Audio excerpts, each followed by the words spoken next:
Биыл алғаш рет Теміртау қаласында қала әкімінің жастар сыйлығы тағайындалды. Бұл қала әкімінің бастамасы. Қала әкімінің жастар сыйлығы 6 аталым бойынша өтеді. Оған қатысуға 16 теміртаулық жас өтініш беріпті. Проводится по инициативе Акима, поощрить молодых людей, которые... Бұл қала әкімінің бастамасымен өткізіліп отыр. Жыл бойы түрлі республикалық, облыстық, қалалық деңгейдегі шараларға қатысып, түрлі жетістіктерге жеткен жастарды марапаттауға бағытталған. Байқау қараша айының аяғында жылдың үздік белсенді жасы, жылдың үздік жұмысшы жасы, жылдың үздік әлеуметтік жобасы, жылдың үздік еріктісі секілді аталымдар бойынша жарияланған болатын, және олардың үздіктерін қала тұрғындары дауыс беру арқылы таңдауға мүмкіндік берілді.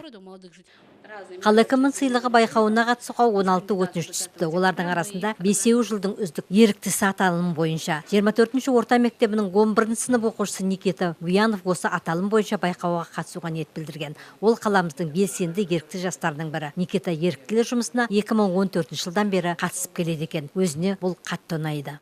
Проводится премия Акима города.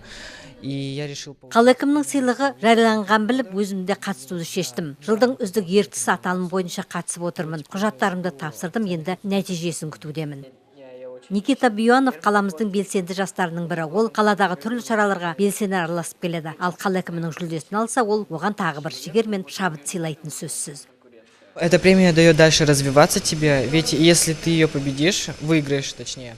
Бұл сыйлық біздер секілді жастарды одан әрі дамуына көмек береді. Егер осы сыйлықты жеңіп алсам, ол мені алға жетелейді, және алға қарай жетеліп түрлі шараларға қатысып белсенді болуыма шақырады. Қала әкімінің сыйлығына лайықтыларды теміртаулықтар дауыс беру арқылы анықтайды. Ал қатысушылар өздері жайлы құжаттармен бірге мен неліктен қала әкімі сыйлығына лайықтымын деген тақырыпта эссе жазды. Никита да осы эссесінде қайырымдылық, мейірімділік, өзге де қуаныш сыйлауды ұнататындығын жазыпты. Бұл байқауға Теміртау қаласының мектеп оқушылары, еріктілер мен жұмысшылар, түрлі салада жұмыс жасайтын белсенді жастар қатысып отыр. Все результаты вообще по данному конкурсу будут подведены, вернее, уже комиссия заседала. Кеше жұмыс тобының отырысы өтті. Бұл сыйлыққа қатысушы өтінішпен бірге құжаттарын тапсыру керек болатын. Ол түйіндеме, өзі жайлы ақпараттар, сонымен қатар жастар саясатына белсенді айналысқандығын көрсететін мақтау қағаздары мен сертификаттар, дипломдар болуы керек. Және мен неліктен қала әкімі сыйлығына лайықтымын деген тақырыпта эссе жазулар керек еді. Міне осы құжаттар негізінде кеше біздің жұмыс тобының отырысы өтті. Әрбір жұмыс тобының мүшесі осы құжаттар бойынша өз шешімдерін шығарды. Сол шешімдер бойынша әр аталым бойынша жеңімпаздар анықталды.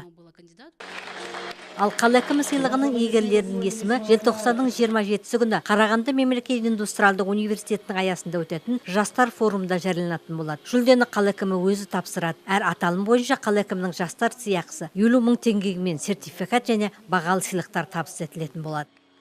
Я думаю, что это неплохая такая поддержка для молодого человека. Жүлденің өзі 50 мың теңге. Бұл көбі оқушылар, жұмыс жасамайтын жастар болғандықтан бұл аз қолдау емес. Диплом мен әдемі мүсін тапсырылады. Бұл жастардың осындай жүлдеге қатысқанына мақтанышпен айтатын тамаша естеліктер.